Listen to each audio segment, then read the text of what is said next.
pay collect call from Armando. an inmate at Menard. This call is subject to recording and monitoring. To accept charges, press 1. To refuse charges, Be aware, any attempt to add a third party to any call from Illinois DOC will result in inmate disciplinary action, and the involved end user's phone number will be globally blocked from future calls from all Illinois DOC facilities. thank you for using Securus. You may start the conversation now. What up? What up? Get on that way. You're done. What's up, carnal? Just waking up or something? Nah, I've been working. I'm on the computers. You're doing what?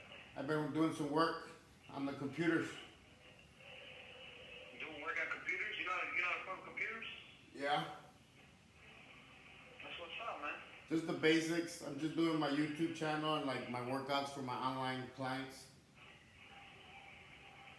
So what are you doing? Like organizing or something, or posting shit? No, I gotta send their workouts and their diets weekly to my online clients. Oh, you're sending your workout to like your customers and shit? Yeah, I have like online clients that train with me, but they're like out of state or out of the country. Oh yeah? Yeah. That's what's up, bro. So I send them the workouts and what they're gonna eat for the week. Because if I change their food up, if they're not dropping weight or they're not leaning out or they're not putting on weight, I change their food and stuff like that. Don't you like work out with them like live and shit? Like over the FaceTime app shit, whatever that shit is? No. I have my clients that I work with at the gym face to face, but like all my online clients, it's all online. I just send them their workouts. Right, but can't you like open a door for that? Like video fucking workout with them? Oh no, it would take too much time. Commercial, right? It's something called the mirror. You seen that? Yeah. Nah, Something about. it takes too much time like that. That's for like trainers trying to like establish themselves like that. But me, I'm trying to save time and not be able to help more people, but in less time. Like I can't be busy like that all day. Oh, okay. I thought that's what you were doing and shit. No, I gotta just trying to stay busy, man. Like can't help too many people if I focus too much on one. So like I have about 25 online clients that I just pretty much send them their workouts and stuff like that, and then I have about 15 in-person clients.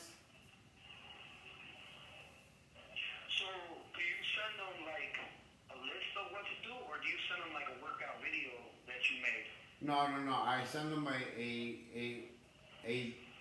so the app that I have, when I send them the workouts, it actually has videos on there showing them how to do the exercise. Oh, okay, that's what's up. So like when they look at when they Haven't you ever thought about like doing the whole thing, the whole exercise yourself, like recording yourself and then just sending it to them? Be like, man, just play this and follow me. but it just shows them the exercise. Like if they look at their phone and they see they have to do incline bench press flies, like they'll look at the video and be like, it shows them the form that they have to have, like how to bend their elbows and everything, and then they do the exercise and the sets that they need to do. So every exercise that I send to my online clients has a video. That's what's up. So it's very, very straightforward, pretty black and white. So it's pretty easy to follow. A lot of my, it's a lot cheaper than hiring a trainer, because if you hire me, you're paying me $75 an hour. If you get my online program, it's only $99 a month. That's what's up. They make good money out this shit, huh? Yeah, I do good. I do okay. But it took me a long time to get to where I'm at now. It took me a long time to people to actually know what I do and see that I'm good at it.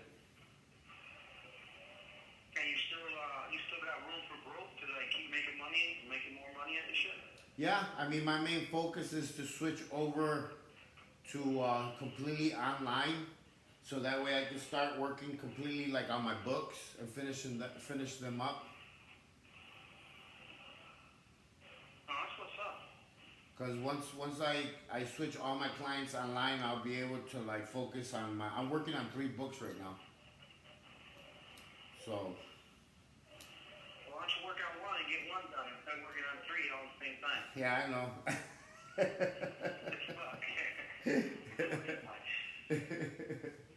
Yeah.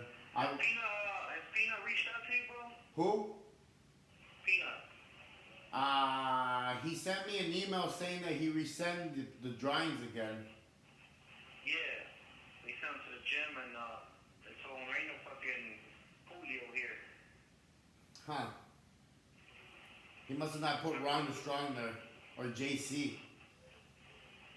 Probably not. Do you see him? Yeah, I see him every once in a great while. Alright. I don't see him too often. Yeah, because I'd rather get the mail at the gym, but the gym has to have. I'm going to write to him. I'm going to send him a letter. I'm actually sending you and him a letter out today. That's what's up. I'm just sending you some pictures. So what you gonna, you're getting ready for another competition and shit? Yeah, August 11th. August 11th? Yeah, That's fucked up, man. August Get your shit in order. August 11th, and it'll probably be a big one for me. How much money you win if you win one of the competition? It's really not money right now. It's more like bragging rights. Notoriety? Yeah, it's kind of like if people see that you actually like are breaking like state records and like national records, like people want to more train with you, you know. So What's up? You never thought about doing that strongman competition? nah, it's just different, man. You know, people get hurt a lot in that shit. What about that other shit that I see that's like The- big fucking The CrossFit, like a big fad now? Huh? yeah, the CrossFit. CrossFit, yeah. Yeah, You people doing that shit? people get hurt a lot in that stuff. Like if you didn't start doing that young, like it takes too much of a toll on your fucking like joints and stuff. Like it's just not my thing. I just don't like it. I like powerlifting, man. I like the fucking the strength and shit. How much what's up? You know. Hey, what the fuck? I was gonna ask you, what the fuck's up with Leo, man? You ever heard from him? Yeah, I talked to him last month. Well, that's a long time ago. Last month. It's not a long time when you're in prison, bro. A month is like a fucking week. A month is like a week. Yeah. Well, out there, yeah, time goes by faster. No, but I'm saying like he calls me like once a month. He doesn't call me like weekly.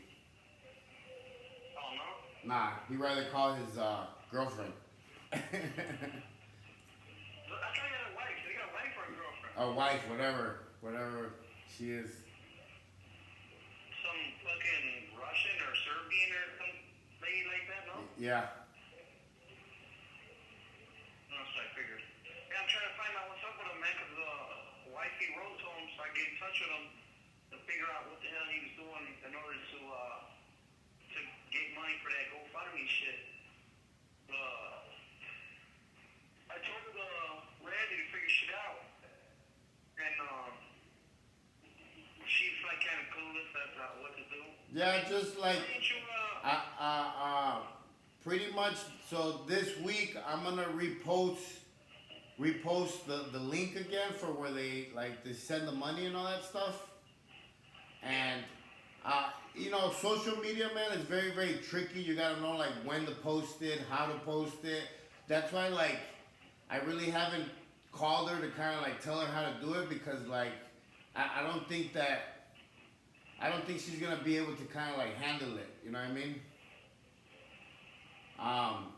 It's like there's certain times that you have to post. There's certain hashtags you have to use. I spend hours fucking doing this shit, dog. Like right now, I just reposted your last video. It's already up to 1,000. Let me see, 1,700 views just because I changed the name of it.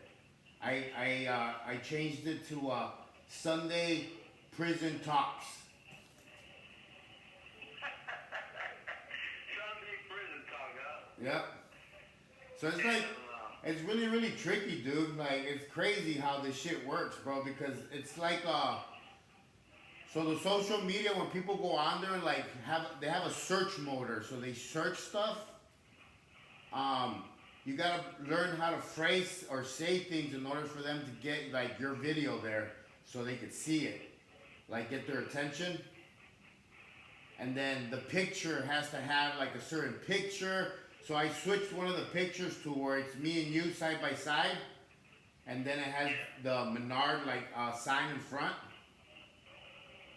So I did that one, and that one's been doing pretty good. That one's got about 1,232 views. So today I'm gonna switch up the names and put the links up again, and we're gonna see how it happens. But you've been getting a lot of traffic. I won't be surprised if you get mail.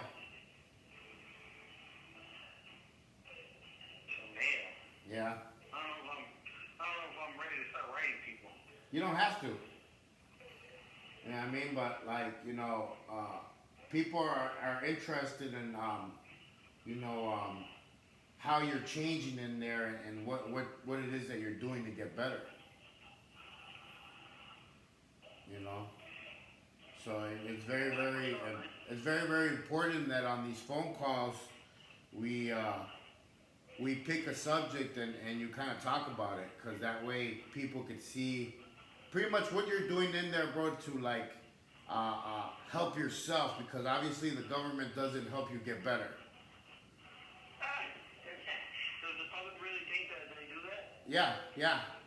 And that's the thing. They think that you go into prison and they help you, reform yourself and you get better. I just posted a video about PTSD and how fucked up I am from being in prison.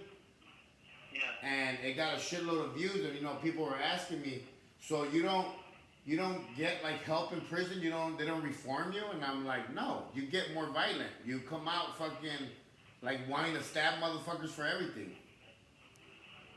So it's like, what are you doing in there for you to be a better man, a better person? Like, what are you doing, like self-help? You recording our conversations right now? Yeah. What do you just record yourself all day, all night? All day, all night. Jerking off, everything. Get the fuck out of here. You're full of shit. Hell no. It's something else, bro. Hey, bro. That's crazy. That's crazy that the public really thinks that people are being reformed in prison. Yeah, yesterday, right? I think it was yesterday. I was watching the news. They were talking about Biden and running for presidency, right? And one of the things that his platform is talking about is that he's going to try to get rid of mandatory minimums, right? And I'm thinking to myself, fuck you and your mandatory minimums. Like, what are you really doing for anybody in prison? You're not doing shit. What is getting rid of mandatory minimums going to do? Nothing. Not a fucking thing, bro. So they politic and they put this out to the public that they're going to do something, but what they're doing is nothing, bro. Absolutely nothing. Well, I was talking to I'm about to start a podcast show, like a radio show.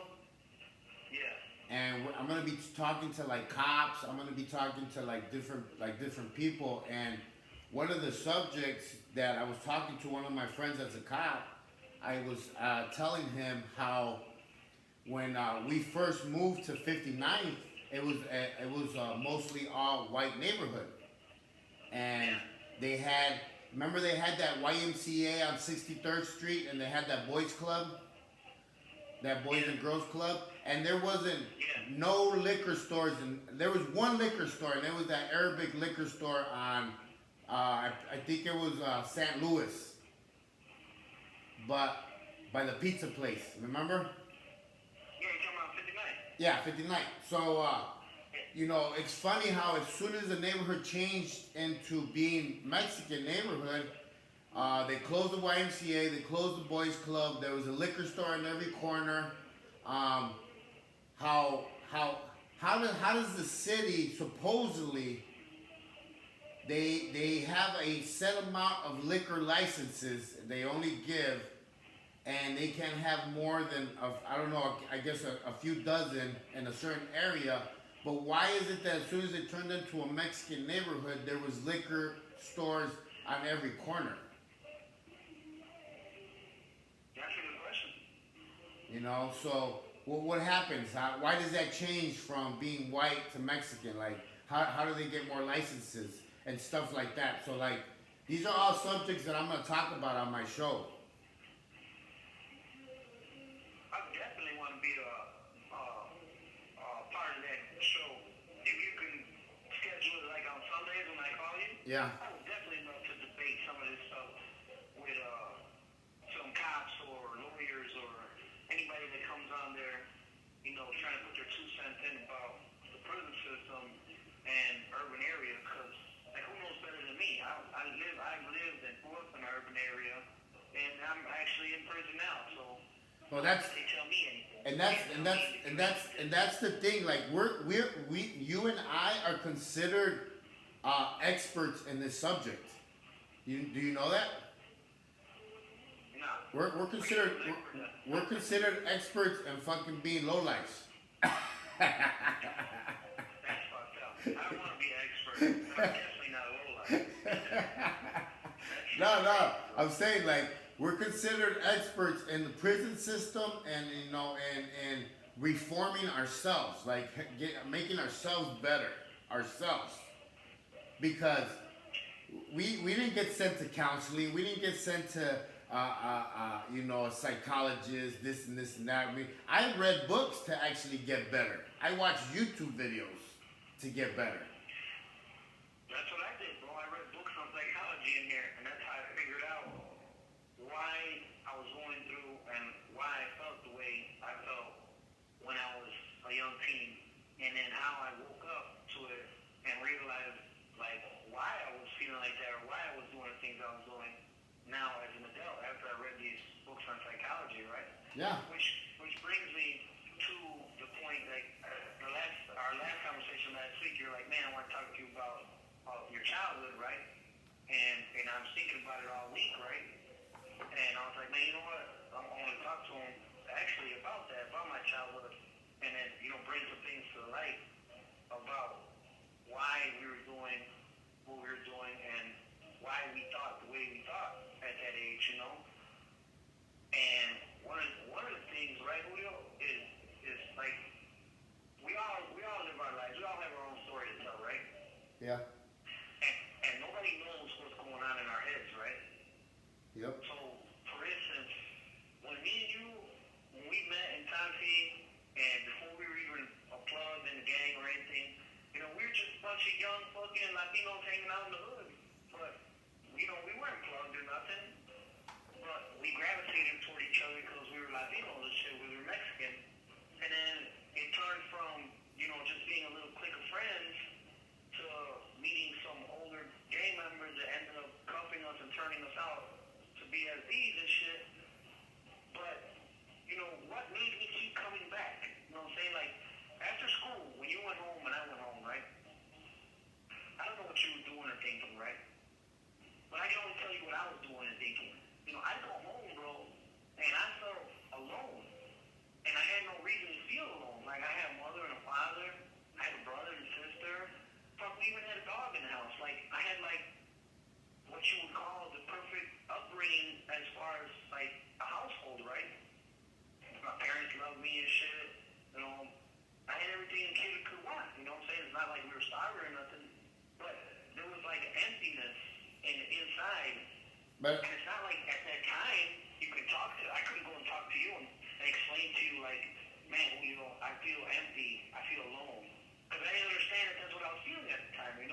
Yeah, but I think it has a lot to do too with our parents that like were always at work, were never there, so they never gave us the time. I don't think they even knew how to raise kids. Exactly, bro. And I thought about this over the years, right? And like I said, at that time, I couldn't come find you and explain to you what it was I was feeling because at the time I didn't know why I was feeling or why I was feeling like that. And All I I knew was, and like, I man, used I'm gonna find Julio. and I used to wonder about that, bro, because I used to be like, man, Armando has a mom that cares about him, a dad. I don't have a dad. I don't have a mom. What I mean? He has a house. I don't have a house because, my grandparents took me in. They were forced to take me in. Like, so I used to be like, I used to think that you did have a perfect life because remember we would go to your house to go play video games. Yeah. And your brother would come in and get mad because we would be in his room, remember? and, and I would be like, man, Armando, he has it all. That's what I used to think. Because I would feel like jealousy of what you had that I didn't have. And here's the thing, right, bro? Like, yeah, the material things were there. Yeah, I had a stable, good family, parents that loved me. But I felt empty inside, and nobody knew it. And I didn't know that I felt empty. But what would I do? I would leave out the house and go looking for you. And then we go looking for Mikey. And then next thing you know, three of us are on the block hanging out, looking for bullshit, looking for trouble to get into. And we don't even realize it. Like, what the fuck are we doing out here? Like, and I didn't understand until I got older, bro. Like, we had no positive, like, role model in our life. We had no focus or nothing to point us in the right direction. Like, look, instead of y'all hanging out throwing bottles and bricks at cars and fucking shooting at people and fucking chasing girls around the neighborhood, why don't y'all come over here and go get involved in some baseball or some basketball or football or soccer, or any type of after-school programs? Like, nobody was there to teach us that. Nobody was our fucking role models. Nobody was fucking mentoring us in how to become successful adults in the future. Like, think about it, bro. And I thought about it for many years, bro. Like, when it comes to our parents, they would go and be hardworking parents and then come home and just expect you to get good grades and they think they did their job raising us. But it took more than that, and they didn't know. Yeah, it takes a lot more. I mean, I'm learning that right now with my little one and my teenager right now. Like, it takes time and love. It doesn't even require material stuff. Time. A kid wants time more than he wants anything else. But and that's what I was seeking, bro. I was seeking quality time to spend with somebody. And who would I spend it with?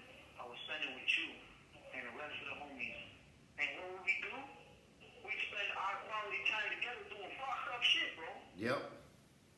But it was like this bond, this friendship that we were seeking so that we wouldn't be alone and shit.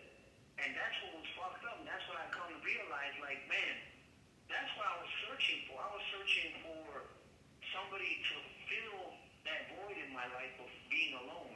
Because even though I had a brother and sister, they were much older than me. Parents are gone to work. And so what do I gotta do? I gotta hang out with y'all. And think about it. Like, fill that gap. Think about it. We started doing that to our kids because we were on the street hustling, thinking that as long as we made money, our kids were gonna be okay. It's a vicious cycle, bro. And I was doing the same thing. Before I forget, man, Nikki reached out to me. Oh wow, what'd she reach out to you about? She seen the videos. Your son posted it on his page. Oh yeah, what'd she tell you? She was just like, I'm happy that you're doing good. Maybe you could talk to Armando's son if he's okay with it. And I was like, I'll do whatever I can. Just, let me know how I can help. I mean, I know I'm not you, but, I could try and help as much as I can. I feel like I would be like an uncle, you know what I mean? Definitely, bro. So, You know, I try to tell my son, right? Like, don't do what I did, you know? Don't try to be like me. Be better than me, right? But sometimes I feel like, you know, my words are falling on deaf ears. They go in through one ear and out the other. Don't get me wrong, right? Like, my son, even though I wasn't there for him growing up, I've been locked up basically his whole life. He's not that bad of a kid, man. Like, you know, he's a hard worker. He likes to work. You know, he got involved a little bit with gangs. You know, I don't think he's like really hardcore like we were. I'm positive he's not hardcore like we were, right? But you know, even though he's fucking up, I'm still proud of him, though. Like, yeah. That's the thing, man, is that like, and I try to say that to like people. It's like, if my son went to prison for murder, that's still my son, man. Everybody makes mistakes. Everybody, you know, we fuck up. Everybody fucks up, and whoever says they haven't fucked up is a fucking liar. Of course. And the thing is that people don't understand, and this is one thing that used to make me so fucking mad when I was at the low security facility in California, that, you know, bro, all the years that I spent in prison, man, 17 years of my fucking life in prison, not once did I get a fucking visit. Not once. I mean, I got a couple visits from my stepmom that, you know, God bless her fucking soul, but like, no letters, no visits, no fucking money. But then you have these motherfuckers that are in there for molesting children, raping fucking women, and they're getting fucking visits, they're getting money sent to their fucking books. And I'm like, what kind of fucked up world am I in where I get no fucking love? Believe it or not, bro, I see the same shit here, bro. And I think the same things. I'm like, how is it that, like, and I hate to be the judge, right, and judge other people, but how is it like that the scum of the earth always comes out on top? Like, there's a saying that, you know, the good guy always finishes last, right? And, you know, I like to think of myself as a good guy, but it's like, well, what the fuck am I doing in prison? Like, if I'm one of the good guys, like, what am I doing here, you know? And how is it that some of these guys are winning appeals, they're beating their cases, going home, and you're like, what about me? When the fuck am I gonna beat my case? When the fuck am I going home? Like, is this the truth? Like, is this the reality? Like, good guys finish last? Like, this shit's fucked up, bro. And I see, and I think the same things that you were thinking when you were locked up. And I'm like, man, this shit crazy. Like, who the fuck's gonna come visit a person like that? Who the fuck's gonna take care of a person like that? But you know what, though, bro? Over all these years, right? You hear me? Yeah. All these years, right, that I've actually rehabilitated myself. And I've actually changed my own way of thinking, right? And I've read the Bible now, and I consider myself a Christian. I've come to the realization, bro, that even those pieces of shit, bro, because that's what they are, and I hate to judge, even they deserve forgiveness, bro, because everybody makes mistakes, bro. But at the same time, I'm only human. Of course I'm going to judge other people. But I've learned, bro, to say, you know what, it's not my place to judge, and I need to put my feelings aside, and I need to just focus on me and focus on making myself a better person. Yeah. When you get to thinking like that and you dwell on it, guess what, bro? No, I guess I just take it more personal just because of what happened to me as a kid, man, you know? I'm gonna call you back too, bro. Alright, brother. But yeah, man, like it's just the best thing to do, bro, is to, like, you know, just not even like let that steal your joy, you know? Just look past it and shit. And it's fucked up, bro, because I saw and seen the same thing just like you when you were locked up. Like, man, this shit crazy, man. This shit fucked up. Yeah, it's hard, man. It's hard not to see it like that, especially when it happened to you. You know. Of course, it's real You know. hard. That's why I don't like to judge, even though I do. But who am I to judge? You know what I'm saying? Yeah. Some people might look at me and be like, man, he killed somebody. He's unredeemable. He's a piece of shit. Like, you don't know me. Thank you for using. You know what I'm saying? Goodbye.